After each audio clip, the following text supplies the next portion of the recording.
Welcome to Best Smartphone Games. We like to think that we are the only website on the internet that's on a mission to fix the mobile gaming industry. In today's episode, we're going to cover one of the latest articles we posted on the website. Link's going to be, below in the description. Uh, and the article itself is regarding it's answering the question: why do mobile games have fake ads?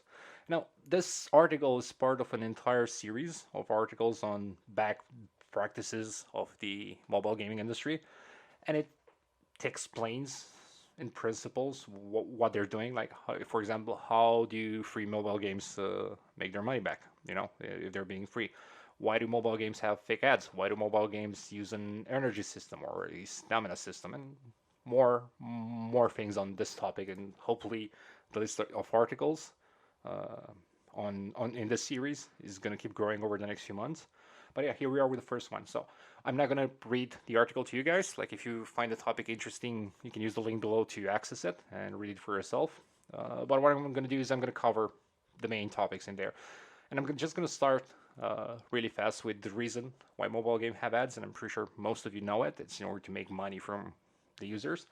We can start with the fact that why are mobile games free in the first place? And again, this is another article, we covered it previously on the website. There's probably going to be a video in the near future, but the gist is because so many people have access to smartphones now, the amount of people you can target as a developer has increased, and the more people that could purchase your game, the lower the price at which you can sell your game. And we got to a point where games are now basically free. You can download it for free in order to remove any barrier of entry. And on the website, on the other article, I give an example. If you have Jack and Jill and they're first-time smartphone owners, they never played a game before in their life, and they go to the App Store and they see two games. One of them is, I don't know, Tom and Jerry Ultra Fighting Arena, and that costs $9.99. And the other one is Candy Crush, which is 0.000 cents, free. You got a free button over there. What game are they going to try out? And like, will they spend $10 on their first gaming experience, or will they go for the free one just to see how it is? And it comes down to this. So a lot of games are free nowadays, but they are free to the users. The publisher or the game developer has to pay money to an advertising service, be it Google or Facebook or Twitter or any other platform where you find that game and where you see that game. They have to pay, on average, these are numbers for the US market, by the way, but on average, they have to pay between $1.5 and $5 per user to bring them into the game. So by the time you download and you play the game, the publisher or developer has to make at least that amount of money back from you. So this is why games have ads, and why they serve ads. But the question that we try to answer in this article is, why do they have fake ads? Well, layman terms, because they want to spend as little as possible to get you into the game. So I'm going to give you a simple example. I'm a game developer, and I'm working on a mecha fighting game with robots and explosions that would make Michael Bay proud.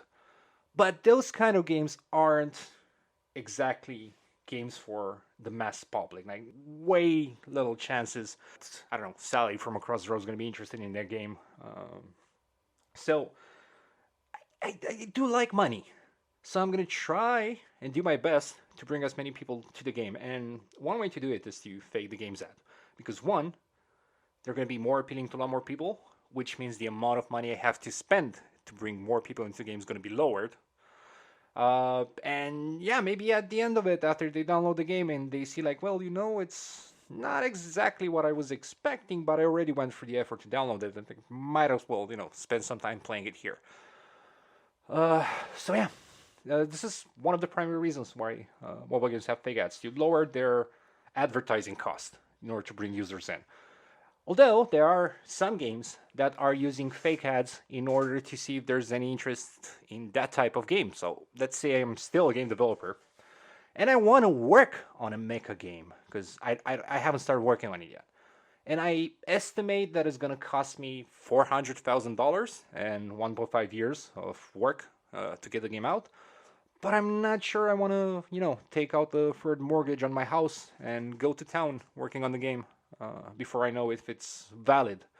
So instead, I'm gonna go on Fiverr and find a cool video editor and tell him, hey, can you, using this, I don't know, robot assets or 3D models that I bought from TurboSquid, can you fake a gameplay video for me to make it seem like it's an actual game?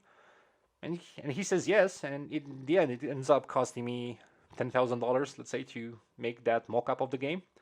And I spent $4,000 more in advertising, and then I'm just gonna track to see how many users from Facebook or Twitter or YouTube click on the game to try and download it. And if there's and I'm gonna measure this through clicks and for what the cost per install is without actually getting the users to install the game, because it's gonna be pretty simple. I'm just gonna send them to a website that says, "Do you want mechagames.com?" And if there's a lot of clicks and there's a lot of interest and there's a low cost per install, instead of being $3 or $2, I notice it's 15 cents. I'm like, hey, there might be something here. People seem to want to click on the game and they seem to want to install it. So I guess this is the gist of it. In broad terms, this covers the article we talked about. Now there's a lot more information and there's a lot more data. So if you're a fan of the data or more practical examples, you can give the article a read and go from there. Because again, we have more articles on the subject and on the topic, and we're gonna increase the amount of articles we have.